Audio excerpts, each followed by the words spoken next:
Today we are going to study OC subject and we will start with chapter number 6. The name of the chapter is Social Responsibilities of Business. So let us start. As the name suggests, social responsibility. So first of all, we will learn what is social responsibilities.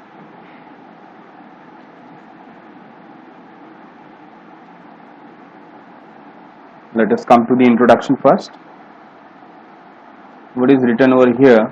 Social responsibility of business implies the obligations of the management of a business enterprises to protect the interest of the society. तो यहाँ पर दो बातें लिखी हुई है. First is obligation of the management. Now what is obligation of the management? Management means कोई भी बिजनेस ऑर्गेनाइजेशन है तो उसको जो संभालने वाले लोग हैं. फॉर एग्जांपल एक जॉइंट स्टॉक कंपनी है तो उसे चलाता कौन है? Board of director. तो we will say it's a management. Board of director is an management of the company. तो मैनेजमेंट का क्या है? ऑब्लिगेशन है. ऑब्लिगेशन का मतलब क्या हो गया? ऑब्लिगेशन का मतलब एक कंपल्शन है. मैनेजमेंट ने कंपल्सरी किया है. क्यों किया है? To protect the interest of the society, ताकि समाज के हितों की रक्षा हो सके. मतलब ऐसे एक्टिविटीज परफॉर्म करना जिसकी वजह से समाज का कल्याण, welfare. No business exist in isolation. कोई भी बिजनेस आइसोलेशन में नहीं होता. इन द सेंस आप अकेले रहकर बिजनेस नहीं कर सकते, आपको सोसाइटी चाहिए. नो मैंस लैंड पे आप सहारा के मरुस्थल में जाके बिजनेस नहीं कर सकते हो. आप एंटार्क्टिका में जाके बिजनेस नहीं कर सकते हो. आप वहीं पर बिजनेस कर सकते हो जहां पर लोग मौजूद हैं, क्योंकि आपका जो बिजनेस डेवलप होता है, आपको जो रॉ मटेरियल मिलता है वो समाज से मिलता है, एनवायरमेंट से मिलता है, और उसका फिनिश गुड्स बना करके आप रिटर्न बैक करते हो, सर्विस प्रोवाइड करते हो, गुड्स प्रोवाइड करते हो. ठीक है. तो कोई भी बिजनेस आइसोलेशन में होता नहीं है. Every organ of the society contributes towards the success of business. किस ऑर्गन की बात करें हम लोग यहाँ पर? एनवायरमेंटल ऑर्गन की बात करें. Means what? कि ये बिजनेस को डेवलप करने में सोसाइटी का या एनवायरमेंट के हर एक अंग का योगदान है. मतलब ऐसा नहीं कि सिर्फ बिजनेसमैन की वजह से बिजनेस डेवलप हो रहा है. इसलिए यहां पर लिखा है every organ of the society contributes towards the success. एक बिजनेस सक्सेसफुल है तो समाज के हर अंग ने, एनवायरमेंट के हर अंग ने उसको क्या किया है? सपोर्ट किया. Thus it becomes important that business do something for the society in return.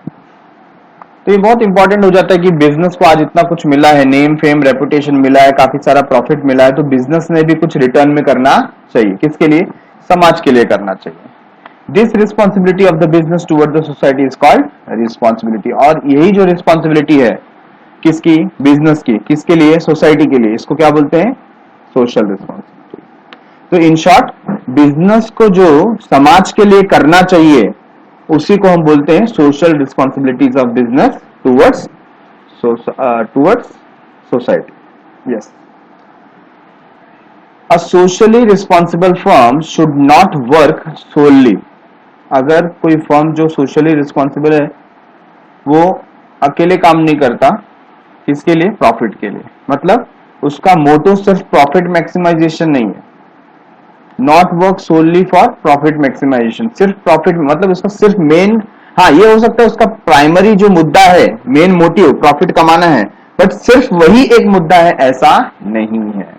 ठीक है. But should also seek the welfare of different section of the society. तो उसको प्रॉफिट मोटिव तो रखना ही चाहिए, उसके साथ साथ समाज के जो विभिन्न अंग है, दूसरे सेक्शंस हैं, उसका भी वेलफेयर का जिम्मा उसको लेना चाहिए. Every business organization operates in an environment with which it interacts.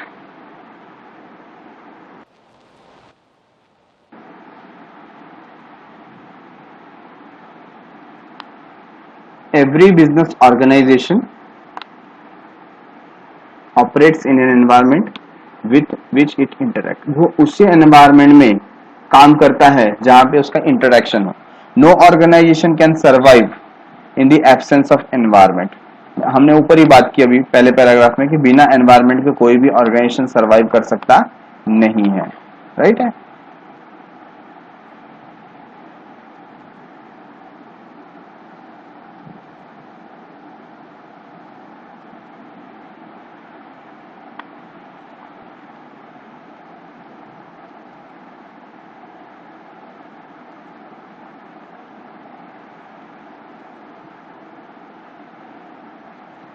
It has to draw its inputs like manpower, money, machine.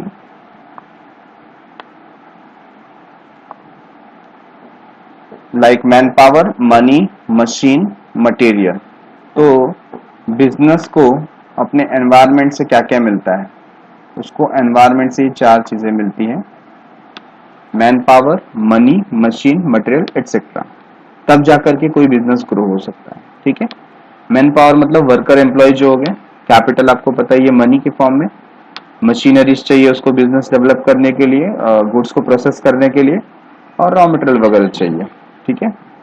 From its environment after converting the input into output, यहाँ पर क्या बता रहे हैं, यहाँ पर इनपुट मतलब raw material और आउटपुट मतलब यस जो उसने प्रोडक्शन किया हुआ है। The organisation sets it's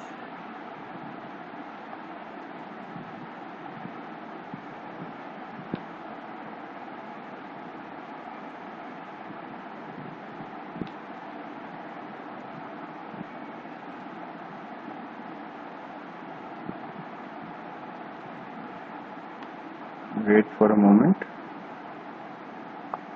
yes, after converting the input into output the organization sets it to the various segment of the society that are also important components of the environment, that are important components of its environment. After converting मतलब input को, किस चीज को, input को, input का मतलब मैंने क्या बताया आपको, रॉ मटेरियल, वो किस में कन्वर्ट कर रहा है, फिनिश गुड्स में कन्वर्ट कर रहा है। The organisation sets its to the various segment of the society, तो सोसाइटी के जो दूसरे सेगमेंट्स हैं उनको ये प्रोवाइड करता है। That are also important components of the environment, जो कि एनवायरमेंट के क्या है, इंपॉर्टेंट कंपोनेंट है, ठीक है। अच्छा, सोसाइटी के सेक्शंस के बारे में हम लोग बात करें तो कौन कौन से सेक्शन है, तो बिजनेस से कौन लोग जुड़े हुए हैं, जिसको हम बोलते हैं स्टेक होल्डर्स। जैसे बिजनेस का क्या हो गया, ओनर, कंपनी है तो कंपनी का ओनर कौन है, शेयर होल्डर। सेकेंड कंज्यूमर्स, ठीक है, और एम्प्लॉय ये भी जुड़े हुए हैं, वर्कर जुड़े हुए हैं। ऑर्गेनाइजेशन के साथ गवर्नमेंट का भी एक रिलेशन होता है, क्योंकि गवर्नमेंट टैक्स इंपोज करता है और ऑर्गेनाइजेशन को एक फैसिलिटीज देता है कि एक रियल राइट एनवायरनमेंट में वो लोग बिजनेस को कर सके, ठीक है। तो ये कुछ सेक्शन ऑफ द सोसाइटी है जिसके प्रति एक रिस्पॉन्सिबिलिटी बनती है किसकी, बिजनेस ऑर्गेनाइजेशन की। This existence a business organisation depends on the society both for the procurement of required input and disposal of its output। तो बिजनेस क्या बताया यहाँ पे, 10 एग्जिस्टेंस ऑफ बिजनेस, बिजनेस किसके ऊपर डिपेंड करता है, ऐसा सोसाइटी या ऐसा एनवायरनमेंट जहां से उसको क्या मिल रहा है, इनपुट, इनपुट मतलब रॉ मटेरियल मिल रहा है, ठीक है ना, procurement of required input and disposal of its output, और जहां पर वो अपने फिनिश गुड्स को सेल कर सकता है, बेच सकता है, ऐसा स्थिति वो बना करके देता है। कौन बना के देता है, सोसाइटी या एनवायरनमेंट ऐसा एक एटमॉस्फेयर क्रिएट करता है जहां से बिजनेस को क्या मिल रहा है, इनपुट मिल रहा है, रॉ मटेरियल मिल रहा है, और वो फिनिश गुड्स को अपने वहां पर बेच सकता है, ठीक है। तो finish with this thing, let's move ahead. Concept of social responsibility, ये जो कंसेप्ट है, ये कंसेप्ट कहां से आया सोशल रिस्पॉन्सिबिलिटी का, क्या ये एकदम ब्रांड न्यू कंसेप्ट है या पहले भी था, तो हम लोग एक एक करके देखेंगे इसको। Social responsibility of business refers to its obligations to take those decisions and perform those action which are desirable in terms of objective and values of our society. ठीक है, तो किसको रेफर करता है? ऑब्लिगेशन टू टेक दो decisions की बात कर रहे हैं एंड परफॉर्म दोज एक्शन, ऐसे डिसीजंस लें या ऐसे एक्शंस लें जिसकी वजह से क्या हो, which are desirable in the terms of objective and values of the society, जो सोसाइटी के वैल्यूज और ऑब्जेक्टिव को क्या करे, कंप्लीट करे, ठीक है, उसकी इच्छा के अनुसार काम करे, किसकी? सोसाइटी की इच्छा के अनुसार. ओके,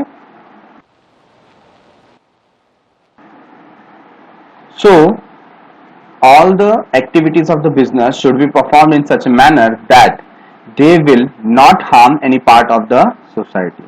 देखो इसमें क्या बताया कि ऐसी कोई भी डिसीजन ना लें, ऐसा कोई भी एक्टिविटी ना करें जिसकी वजह से सोसाइटी के किसी भी पार्ट को क्या हो, नुकसान हो. रेदर मतलब बल्कि उसे क्या करना चाहिए? They will protect the and contribute to the interest of the society. उन्हें सोसाइटी के, समाज के हितों की रक्षा करनी चाहिए. मतलब ऐसे डिसीजंस लें, ऐसे एक्शंस लें जिसकी वजह से समाज का फायदा हो, बेनिफिट हो, ना कि उनको नुकसान. ठीक है, तो ये है concept of social responsibility. Definition देखिए, पहला जो डेफिनेशन है वो हावर्ड डी बॉवेन ने बताया है. Social responsibility is to pursue those policies. देखो वही बात आ रही जो यहाँ पर हम लोग ने यहाँ पर बात की थी, ऐसे डिसीजंस और एक्शंस लेना, उसको हम लोग पॉलिसी का नाम दे सकते हैं. तो ऐसी policies, which policies? Those policies to make those decision, ऐसे वो decisions ले, और to follow those lines of action, ऐसे वो actions ले, which are desirable in the terms of objective and values of the society. वापस से उन्होंने वही रिपीट किया है, हमने पहले ही एक्सप्लेनेशन यहाँ पर देख लिया. ऐसे एक्शंस ले, ऐसे डिसीजंस ले जो सोसाइटी के लिए डिजायरेबल हो, सोसाइटी की इच्छा के अनुसार हो, उनके ऑब्जेक्टिव को फुलफिल करता हो, सोसाइटी के कल्याण के लिए हो, वेलफेयर के लिए हो. ठीक है. अच्छा, केथ डेविस यहाँ पर क्या बता रहे हैं? Social responsibility of the business refers to the obligation of businessman's decision. Businessman's decision मतलब जो बिजनेसमैन है, ठीक है, businessman's decisions and actions beyond the firm's direct economic and technical interest. ऐसे बिजनेस डिसीजन या बिजनेसमैन के डिसीजन या ऐसे एक्शन जो क्या हो, business refers to the obligation of businessman decision and action beyond the forms direct economic and technical interest. मतलब जब भी वो कोई डिसीजन ले, जब भी वो कोई एक्शन ले, तो वो किसके परे हो? वो फर्म के डायरेक्ट इकोनॉमिक और टेक्निकल इंटरेस्ट, मतलब फर्म का जो इंटरेस्ट है, फर्म के हित, कौन से हित? इकोनॉमिक, आर्थिक स्थिति, या उसकी जो टेक्निकल स्थिति है, टेक्नोलॉजी जो उसके पास है, उसके इंटरेस्ट में अगर वो है, लेकिन वो सोसाइटी के इंटरेस्ट में नहीं है, तो ऐसी एक्टिविटीज को उसको नहीं करना चाहिए, ऐसे एक्शन को उसको नहीं करना चाहिए. उसको पहले किसका इंटरेस्ट देखना चाहिए? सोसाइटी का इंटरेस्ट देखना चाहिए. ठीक है, अपने हितों की रक्षा वो बाद में करे, पहले वो समाज के हितों की रक्षा करे, समाज कल्याण के लिए काम करे. ऐसा कोई भी एक्टिविटी नहीं करना जिसकी वजह से उसको तो फायदा हो रहा है लेकिन समाज को नुकसान हो रहा है. ऐसा एक्टिविटीज को करना नहीं है. और केथ डेविस के हिसाब से यही क्या है? Social responsibility. The concept of social responsibility has been followed in India since ancient time. तो क्या बता दिया? इंडिया में एंशिएंट टाइम से ये फॉलो किया जा रहा है, पहले से ही. जैसे फिलोसोफर है, देखो नाम बता दिए यहाँ पर फिलोसोफर का. हमारे जो एंशिएंट फिलोसोफर है, आपने नाम सुना होगा चंद्रगुप्त मौर्य. उनके जो गुरु थे चाणक्य, जिनको कौटिल्य भी बोलते हैं, ठीक है, तो उन्होंने ये चीज बताई थी किसकी? सोशल रिस्पॉन्सिबिलिटी की. From India and pre Christian era philosopher in west, मतलब पश्चिम देशों में क्रिश्चियन ईरा आने के पहले preached and promoted ethical principle. तो बिजनेस एथिक्स दिए गए थे, मतलब आप बिजनेस कर रहे हैं तो क्या करना चाहिए, क्या नहीं करना चाहिए, इसके बारे में पहले से निर्देश दिए गए थे. तो मतलब ये कोई नई चीज नहीं है. सोशल रिस्पॉन्सिबिलिटी एंशिएंट टाइम से फॉलो की जाती है. ठीक है.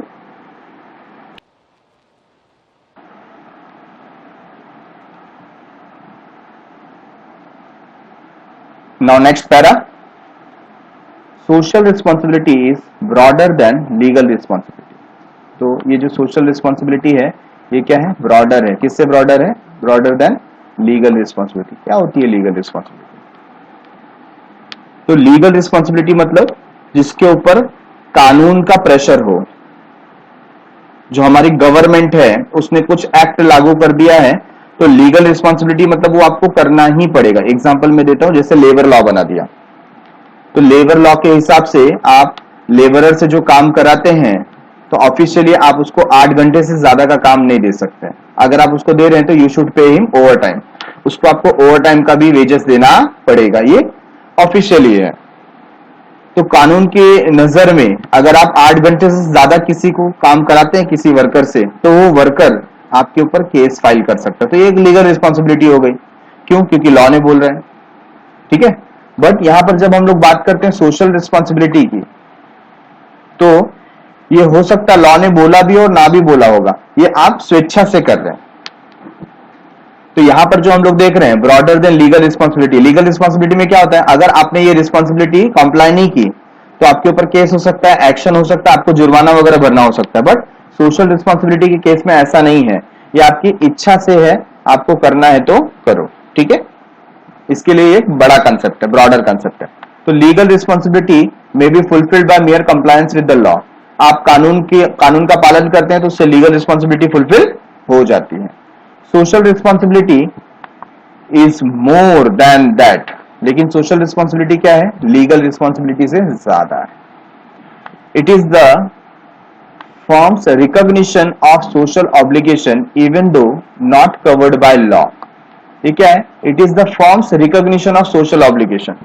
फॉर्म ने जो सोशल ऑब्लिगेशंस पहचाने हैं, मतलब उसके लिए जो कंपल्शन है वो उसको पहचाना है और वो रिकॉग्नाइज करके वो क्या कर रहा है, उसके लिए काम कर रहा है। Even though not covered by law, जबकि इसने लॉ ने कवर किया भी हो सकता है और नहीं भी किया हो सकता है। मतलब अगर ये इसको कंप्लाई नहीं करेगा तो उसके ऊपर कोई एक्शन नहीं लिया जाएगा, बट यहां पर उसने सामने से इसे क्या किया है, मान्य किया है। फॉर एग्जाम्पल उसके जो एम्प्लॉइज हैं वो उनको मेडिकल फैसिलिटी दे रहा है कि in the case of any accident या उनको कुछ नॉर्मल फीवर वगैरह आ जाता है तो उसका जो भी मेडिसिन का खर्चा है वो फॉर्म रीइंबर्स करता है। तो उसने अपने एम्प्लॉय के लिए क्या किया, एक सोशल रिस्पॉन्सिबिलिटी निभाई। अच्छा, ये वो अगर नहीं करता तो क्या उसके खिलाफ कोई एक्शन ले सकते थे? नहीं, ऐसा कोई लॉ नहीं है, ठीक है। along with the obligations laid down by the law, तो लॉ ने जो ऑब्लिगेशन डाले हैं वो तो उसको पूरा करना ही है, लेकिन लॉ ने अगर ऑब्लिगेशंस नहीं डाले हैं तो वो खुद से उसको समझ करके रिकॉग्नाइज करके उसको कंप्लीट करने चाहिए। In other word social responsibility involve an element of voluntary action. ये स्वेच्छा से लिया गया एक एक्शन है on the part of business people for the benefit of society. तो जो बिजनेस पीपल है, मतलब बिजनेसमैन है, वो सोसाइटी के लिए ये वेलफेयर कर रहे हैं, ठीक। अच्छा, नेक्स्ट टॉपिक की तरफ आगे बढ़ते हैं हम लोग। नीड फॉर सोशल रिस्पॉन्सिबिलिटी, जरूरत क्या है सोशल रिस्पॉन्सिबिलिटी की। Business organisation run by profit motive but profit maximisation should not be the sole aim. ये रिपीट किया गया, सिर्फ प्रॉफिट मोटिव ही बिजनेस का एम नहीं है। Commitment to the society is also important, society के प्रति भी उसका कुछ कर्तव्य बनता है। तो नीड क्या है, सोशल रिस्पॉन्सिबिलिटी की नीड क्या है? पहला क्या है, concept of trusteeship. Concept of trusteeship, तो यहां पर महात्मा गांधी हमें बताते हैं। महात्मा गांधी ने बताया, क्या बताया महात्मा गांधी ने? Trusteeship is a socio economic philosophy. ये महात्मा गांधी ने हमको बताया कि सोशियो इकोनॉमिक, सामाजिक और आर्थिक दर्शन शास्त्र है। क्या? ट्रस्टीशिप। मतलब यहां पर जो समाज के अमीर घराने के लोग हैं, बड़े बिजनेसमैन हैं, जिनके पास ह्यूज कैपेसिटी है और पैसा है तो पावर है, ऐसे लोगों को महात्मा गांधी ने क्या बताया? ट्रस्टीशिप बताया। मतलब लोगों का ट्रस्ट उनमें रहता है। It provides a mean by which the wealthy people would be the trustees of trust that look after the welfare of the people in general। तो जो wealthy people है, अमीर लोग हैं, वो क्या करते हैं? वो एक ट्रस्ट बिल्डअप करते हैं ताकि वो वेलफेयर कर सके, समाज कल्याण कर सके, जो नीडी पीपल है या जो जनरल पब्लिक है उनके लिए वो कुछ कर सके। और ये कुछ कौन कर सकता है? वेल्दी पब्लिक ही कर सकते हैं। मतलब जो अमीर लोग है, गरीब लोग गरीबों की सहायता क्या करेंगे? एक भिखारी दूसरे भिखारी को क्या दान देगा?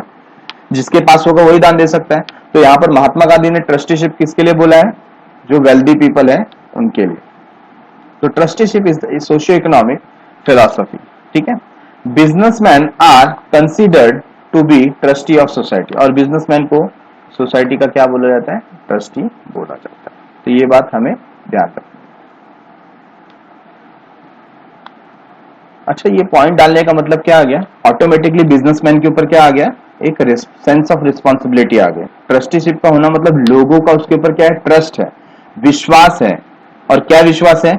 कि आप अमीर हो रहे हैं तो आप सबको साथ लेकर के चलेंगे, बाकी लोगों का भी ध्यान रखेंगे, उनके वेलफेयर की बातें करेंगे, और कहीं ना कहीं समाज के कोई भी सेक्शन होगा उसके लिए आप वेलफेयर का वर्क करोगे। क्यों करोगे? क्योंकि वेल्दी होने की वजह से ही आपका क्या बन जाता है?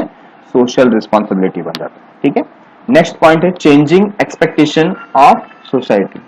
जो बिजनेस एक्सपेक्टेशन है सोसाइटी का, पहले क्या होता था? पहले जो पब्लिक होती थी वो सिर्फ बिजनेस को गुड्स एंड सर्विसेज के लिए जानती थी कि जो बिजनेस है उसने हमें क्या देना चाहिए। तो ऑर्थोडॉक्स जो बिजनेस स्ट्रेटजीज होता था उसके ऊपर ही डिपेंड करता था कि पब्लिक का मेंटालिटी होता था कि कोई भी बिजनेस हाउस है, हमको उससे अच्छा गुड्स मिल जाए, अच्छा सर्विस मिल जाए, उतना काफी है। बट आज की तारीख में ऐसा नहीं है। Societies expectation from the business firm have undergone a drastic change over the years. ये कुछ सालों में जो लोगों का एक्सपेक्टेशन है वो क्या हो गया? चेंज हो गया। Business in the early days business were viewed only as the provider of goods and service। बिजनेस को उसी नजरिए से देखा जाता था कि हमको अच्छा गुड्स मिले, अच्छे सर्विसेज मिले, बस। But today society expects business to be a responsible citizen. मतलब ये जो बिजनेस या बिजनेसमैन है, आज सोसाइटी उसको क्या समझती है? Responsible citizen. तो रिस्पॉन्सिबल सिटीजन का मतलब क्या होता है यहाँ पर? कि बिजनेस या बिजनेसमैन को गुड्स और सर्विस प्रोवाइड करना तो है ही, साथ ही साथ वो एक कर्तव्यनिष्ठ होना चाहिए, एक रिस्पॉन्सिबल पर्सन होना चाहिए। ठीक है। And contribute towards the social welfare, और समाज का क्या करना चाहिए? कल्याण करना चाहिए। अच्छा, इसमें एग्जांपल कैसे ले? जैसे आज की तारीख में टाटा ग्रुप ऑफ इंडस्ट्री है, तो ये जो कोविड-19 का पेंडेमिक आया उसमें उन्होंने 1500 करोड़ का क्या किया? डोनेशन किया। तो लोगों का ऐसा एक एक्सपेक्टेशन बढ़ जाता है कि आप इतना पैसा कमा रहे हैं तो जब समाज को नीड होती है उस समय आपको कुछ डोनेट भी करना चाहिए। बराबर है। तो ये क्या हो गया इसके अंदर? आज सोसाइटी एक्सपेक्ट करती है। जैसे ही रतन टाटा ने किया, पतंजलि ने 25 करोड़ रुपीस का किया, मुकेश अंबानी ने 500 करोड़ रुपीस का किया और एक हॉस्पिटल दिया, तो बाकी ऑर्गेनाइजेशन से ये एक्सपेक्टेशन बढ़ जाती है कि ये ऑर्गेनाइजेशन दे रही है तो दूसरे ऑर्गेनाइजेशन क्या करें। पेटीएम है, उसने 500 करोड़ रुपीस का डोनेशन दिया। ठीक है ना। तो ऑटोमेटिकली लोगों का एक्सपेक्टेशन क्या हो जाता है? बढ़ जाता है। और किसी ऑर्गेनाइजेशन ने कुछ गलती की तो लोग उसको बॉयकॉट करना स्टार्ट कर देते, क्योंकि लोगों का एक्सपेक्टेशन क्या हो गया है? अभी धीरे धीरे चेंज हो रहा है। फॉर एग्जाम्पल, रिसेंटली हम देख रहे हैं कि जो ऑनलाइन शॉपिंग वेबसाइट्स होती हैं, बीच में ऐसा हो गया था कि जो अमेजॉन की वेबसाइट है उसके ऊपर जो स्लीपर्स हम पहनते हैं, चप्पल जो हम लोग पहनते हैं, उसके ऊपर हिंदू गॉड जो है गणपति, उनकी फोटो लगा करके ऐसे सेल करने के लिए वहां पर बताया गया था वेबसाइट पे। तो कुछ हिंदू संगठन ने उनको देखा और ये बात क्या कर दी? वायरल कर दी कि अमेजॉन ऐसे चप्पल बेच रहा है जिसके ऊपर हिंदू गॉड का क्या लगा है? फोटो लगा होगा। अब चप्पल के ऊपर हिंदू गॉड का फोटो लगना ये क्या है? अपने आप में बहुत निंदनीय चीज है। हाँ, धर्म से देखें रिलेटेड तो ये बहुत ही निंदनीय चीज है। तो लोगों ने क्या किया? उसको बॉयकॉट करना स्टार्ट कर दिया कि अब हमको अमेजॉन से परचेस नहीं करना। तो तुरंत उसने अमेजॉन वाले ने क्या किया? उस पर्टिकुलर गुड्स को अपने वेबसाइट से हटा दिया। तो एक समाज का प्रेशर बन जाता है ठीक है ना, क्योंकि लोगों की एक्सपेक्टेशन, आप अच्छा प्रोडक्ट दो, अच्छी सर्विस दो, लेकिन जैसा समाज चाहता है वैसा भी आपको प्रोवाइड करना पड़ेगा। ठीक है, नेक्स्ट पॉइंट नंबर 3, रेपुटेशन। ये बहुत आसान चीज है कि जब भी आप सोशल रिस्पॉन्सिबिलिटी कवर अप करते हो तो ऑटोमेटिकली ऑर्गेनाइजेशन का क्या होता है, मार्केट में रेपुटेशन बढ़ जाता है ना। जैसे अक्षय कुमार है, सबसे पहले कोविड-19 के लिए पीएम केयर फंड में उसने 1 करोड़ 80 लाख रुपीस का कुछ डोनेशन किया था, तो ऑटोमेटिकली उसका ब्रांड बिल्डिंग हो गया। तो बिजनेस को जब भी ब्रांड बिल्डिंग करना होता है, वो ह्यूज अमाउंट ऑफ एडवर्टीजमेंट में पैसा खर्चा करती है, उससे अच्छा वो क्या करे, सोशल रिस्पॉन्सिबिलिटी में पैसा लगाए, ऑटोमेटिकली उसका नाम बनेगा। ठीक है, तो business spends huge amount of resources in brand building and strengthening there image. Image को बिल्डअप करने के लिए वो बहुत पैसा खर्चा करती है।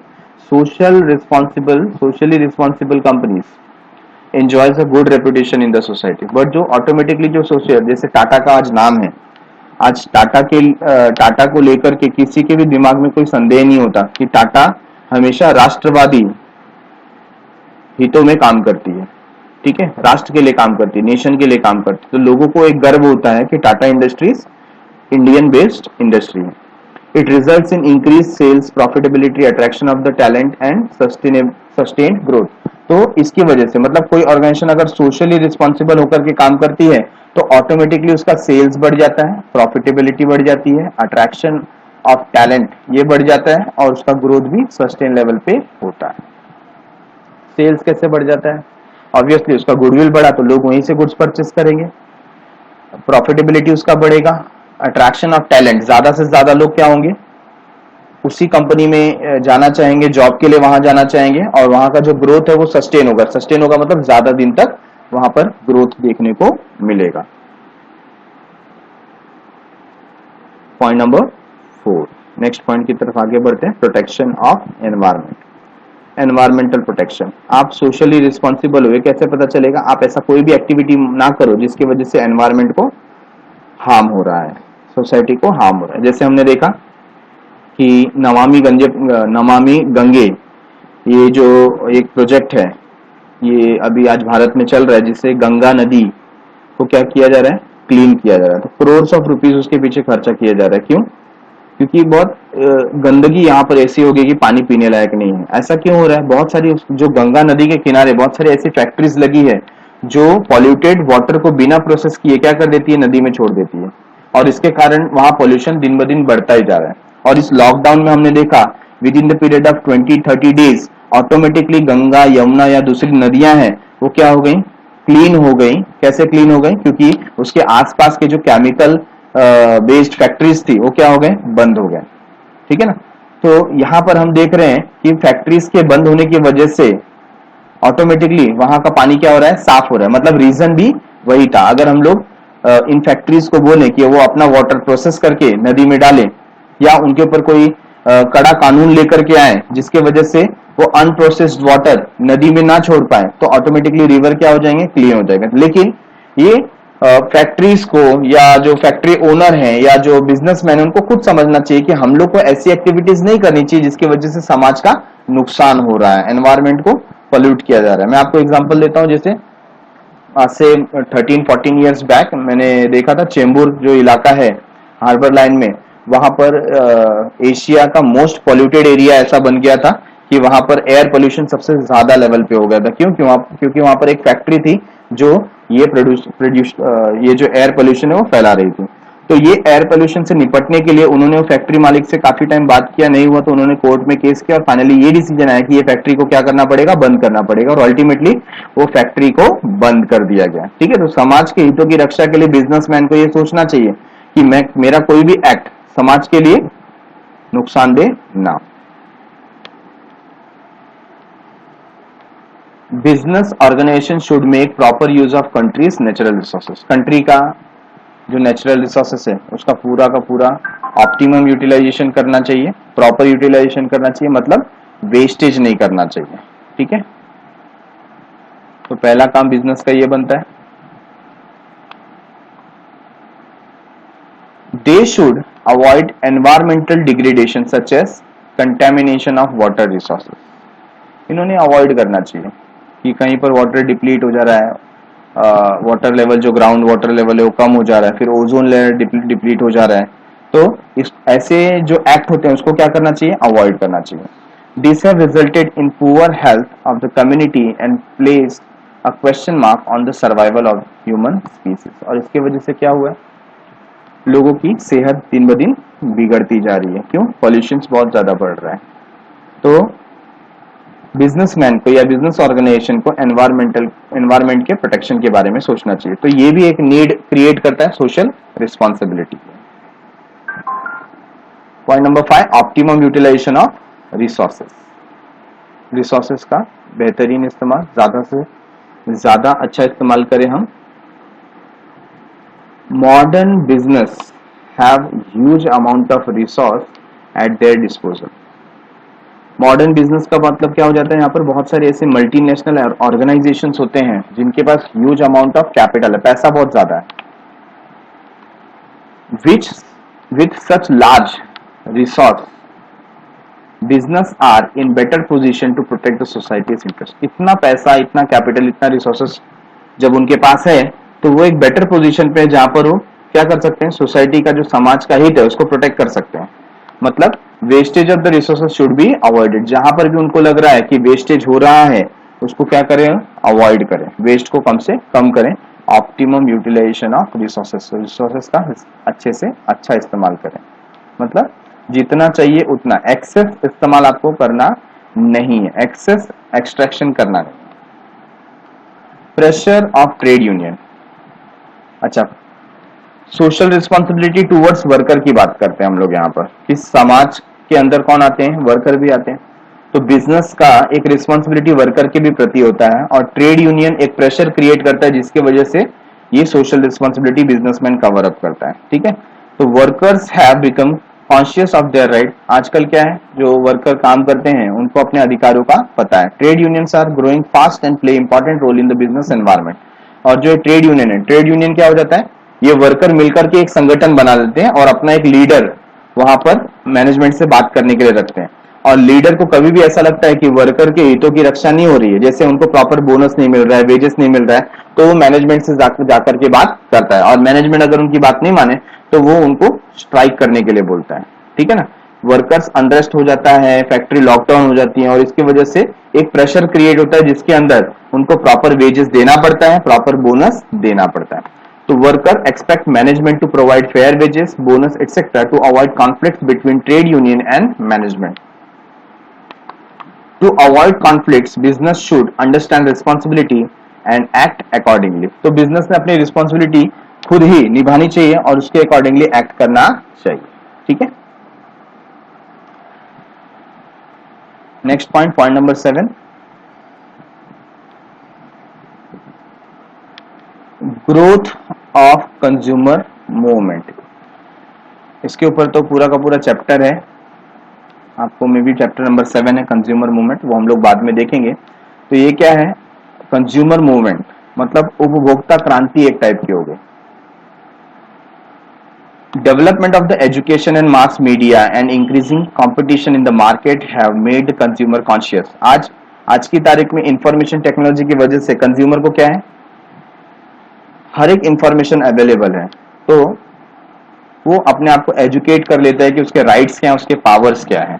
It determining market forces, so business enterprises have to follow consumer oriented policy. तो बिजनेस ऑर्गेनाइजेशन को क्या फॉलो करना पड़ता है, उनको कंज्यूमर के हिसाब से चलना पड़ता है। जो स्लोगन बोला गया कंज्यूमर इज किंग, तो उसको उसके जैसे हिसाब से बिहेव कर, मतलब जैसा प्रोडक्ट कंज्यूमर को चाहिए वैसा बिजनेसमैन प्रोवाइड करता है।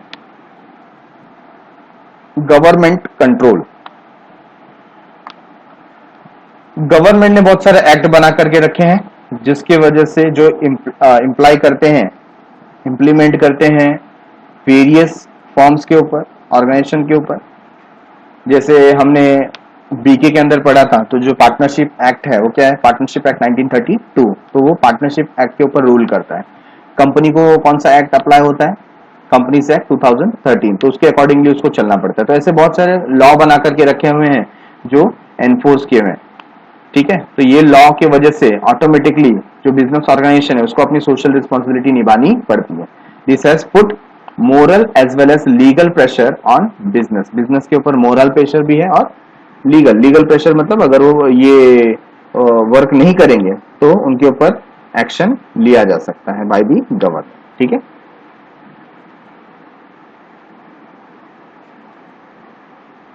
तो here we have completed with 8 points. फटाफट एक बार क्विकली रिवाइज कर लेते हैं कौन कौन से पॉइंट हम लोग ने गो थ्रू किए आज के लेक्चर में।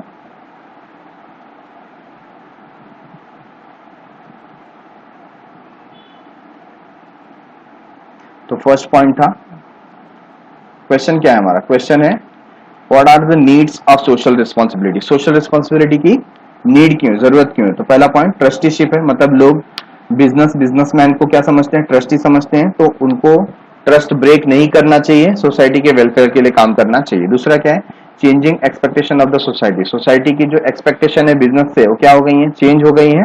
तो एक प्रेशर क्रिएट होता है कि उनको सोशल रिस्पॉन्सिबिलिटी भी करनी चाहिए, निभानी चाहिए। रेपुटेशन, अगर कोई बिजनेस हाउस अपनी रेपुटेशन को बढ़ाना चाहता है, ब्रांड इमेज को बढ़ाना चाहता है, तो सोशल रिस्पॉन्सिबिलिटी के थ्रू बढ़ा सकता है। वो समाज के लिए कुछ करेगा तो ऑटोमेटिकली लोगों की नजर में आएगा। ठीक है, जैसे आप बार बार पतंजलि का एड देखते हैं तो पतंजलि स्वदेशी अपनाने के पीछे बार बार एम्फोसिस करता है और वो बोलता है कि आपसे आया हुआ ज्यादातर पैसा हम लोग कहाँ लगाते हैं, समाज कल्याण में लगाते हैं। तो लोगों की एक भावना बन गई है कि अगर हम लोग पतंजलि से प्रोडक्ट परचेस करते हैं तो हम सोसाइटी के लिए भी कुछ ना कुछ प्रोवाइड कर रहे हैं, तो ऑटोमेटिकली उसका क्या होता है, ब्रांड इमेज डेवलप होता है। रेपुटेशन के बाद है प्रोटेक्शन ऑफ एनवायरमेंट, तो ऑर्गेनाइजेशन को जो भी नेचुरल रिसोर्सेस हैं उसका ठीक ढंग से इस्तेमाल करना चाहिए, वेस्टेज को अवॉइड करना चाहिए। ऑप्टिमम यूटिलाइजेशन ऑफ रिसोर्सेज, जो भी रिसोर्सेज उसको अवेलेबल हैं सोसाइटी के थ्रू वो सोसाइटी के इंटरेस्ट के लिए ही उसको यूज में लाना चाहिए।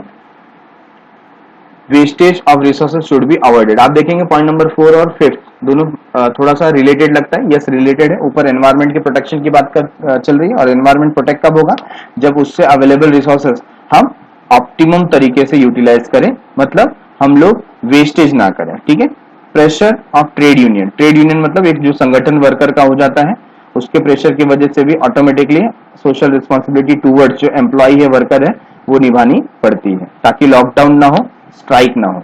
ग्रोथ ऑफ कंज्यूमर मूवमेंट, आज एजुकेशन या आईटी इंफॉर्मेशन सेक्टर जो है वो ग्रो करने के कारण लोगों को अपने राइट्स के बारे में, अधिकार के बारे में बहुत अच्छी तरीके से पता है और बिजनेस ऑर्गेनाइजेशन उनको किसी भी तरीके से चीट कर सकते नहीं है।